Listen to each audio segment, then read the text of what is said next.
O poder da decisão vai além do que você pensa, fala ou age. Tem pessoas que falam primeiro para depois pensar no que falaram. Só que, presta atenção, vou repetir. Tem pessoas que falam primeiro para depois, olha para mim aqui, ó. Fala primeiro para depois pensar no que falaram. Só que depois de falar, não tem como recolher as palavras, né? Enfiar dentro da sua boca novamente. Não tem como. Outras fazem repentinamente o que vem na cabeça. Aquilo que vem na cabeça da pessoa. Atropelando o seu poder de domínio próprio pela inteligência emocional. Para de pensar com a emoção. Para de pensar com o coração. O coração do homem é enganoso. Por isso que a palavra de Deus, que o único culto, vou repetir, a única forma de cultuar a Deus é o culto inteligente, o culto racional. O apóstolo Paulo disse que às vezes não conseguimos fazer o bem que queremos, mas sem querer acabamos fazendo o mal que não desejamos fazer. Romanos 7,19 diz a palavra de Deus. Porque não faço o bem que quero, mas o mal que não quero, esse faço. Mas por que isso acontece? Finalzinho da página 9.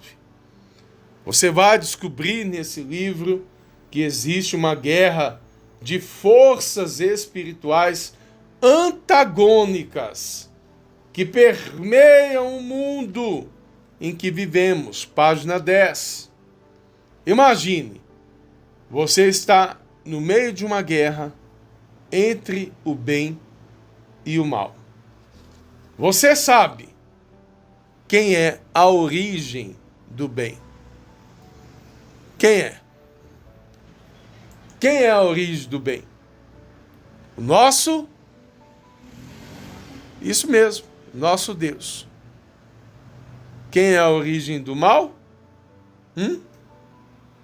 Quem é? Quem é a origem do mal? O diabo e seus anjos decaídos.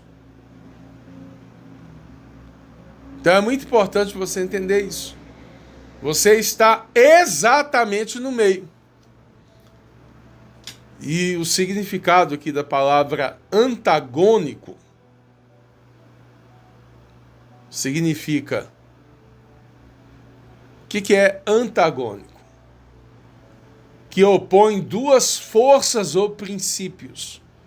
Contrário, incompatível, oposto, ou seja, o bem e o mal. Não tem como. Tem como? Está o bem e o mal juntos? Luz e trevas juntos. Tem como? Não tem. Isso é antagônico. Isto é antagônico, para você entender. Então você sabe quem é a origem do bem e quem é a origem do mal. Você está exatamente no meio. E precisa saber que o que vai te atingir não é a origem do mal, não é o próprio diabo, mas as setas malignas jogadas sobre a sua mente, influenciando o seu caminho e decisões. Salmos 91, versículos 5 e 6. Não temerás espanto noturno, nem seta que voe de dia, nem peste que ande na escuridão, nem mortandade que assole ao meio-dia.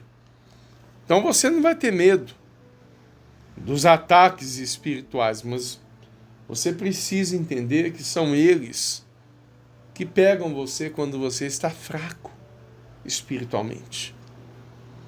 Observe que a batalha espiritual acontece dentro da sua cabeça. Mas é você que tem o poder da decisão. É você que tem que aceitar ou rejeitar todo pensamento que vem sobre a sua mente em forma de seta maligna. Página 11. A seta é uma forma sutil de entrar suavemente na sua mente, como uma semente das trevas que brota, cresce e domina a sua cabeça. Dominou a sua cabeça, domina tudo em você. Uma das plantas que eu mais admiro é a palmeira imperial.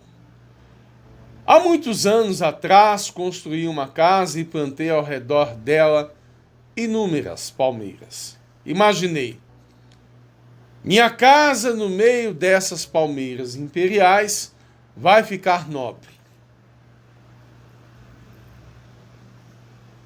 O tempo passou,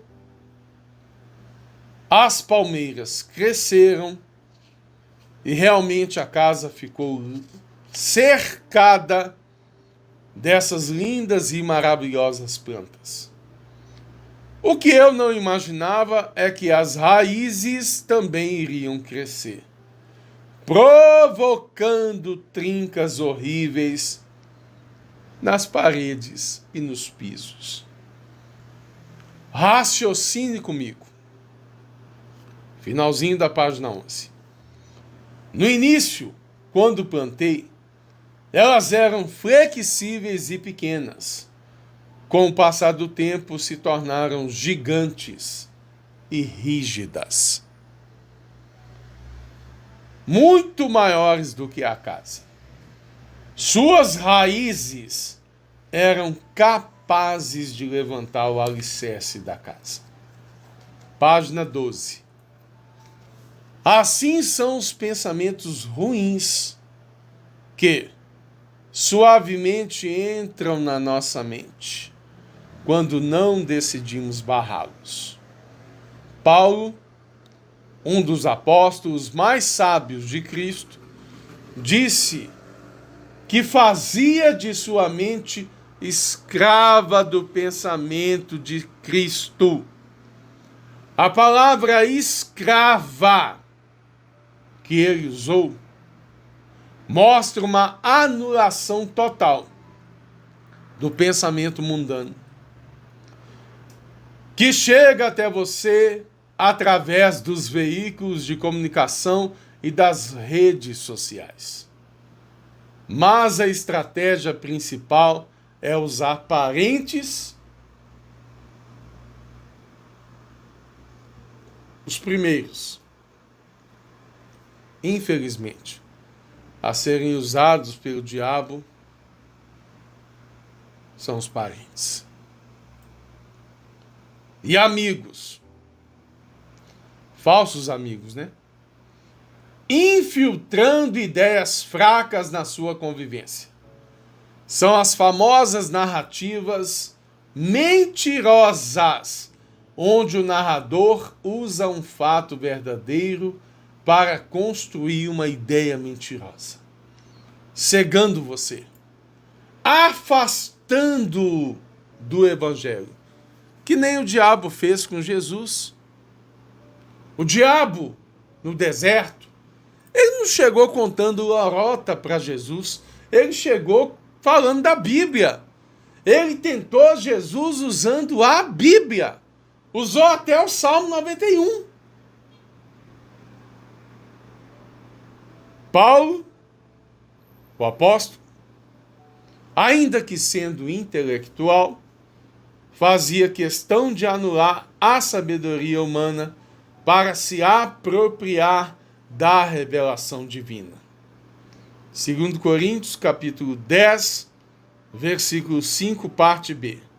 Diz a palavra de Deus: levanto cativo. O que é cativo? Escravo.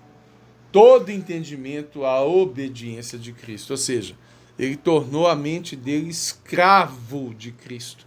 A mente dele se tornou escrava de Cristo. É melhor ser escravo de Cristo do que servo do diabo. E aqui no finalzinho da introdução, na página 13, nós vamos aprender, ao longo dos capítulos, cada objeto sagrado do altar que cada pessoa precisa ter na sua casa. O primeiro objeto é a Bíblia Sagrada. Diz a palavra de Deus em Salmos 119, versículo 105. Lâmpada para meus pés é a tua palavra, ou seja, a Bíblia, e luz para o meu caminho. Primeiro objeto sagrado que toda pessoa deve ter na sua casa, do santo altar, a Bíblia Sagrada. Feche os seus olhos, oremos justamente com a Bíblia Sagrada aqui na mão. Feche os seus olhos. Senhor, meu Deus e meu Pai Todo-Poderoso, está nas minhas mãos o primeiro objeto sagrado dos 7 objetos que cada pessoa deve ter no seu altar dentro da sua casa. Está aqui, ó Pai, a tua santa palavra. Abençoe, meu Deus, para que essa pessoa aprenda a cada dia mais os mistérios da revelação da tua palavra. Lâmpada para os meus pés, luz para o meu caminho. Em o nome santo de Jesus. Que assim seja. Amém. E graças a Deus. Graças a Deus. Graças a Deus.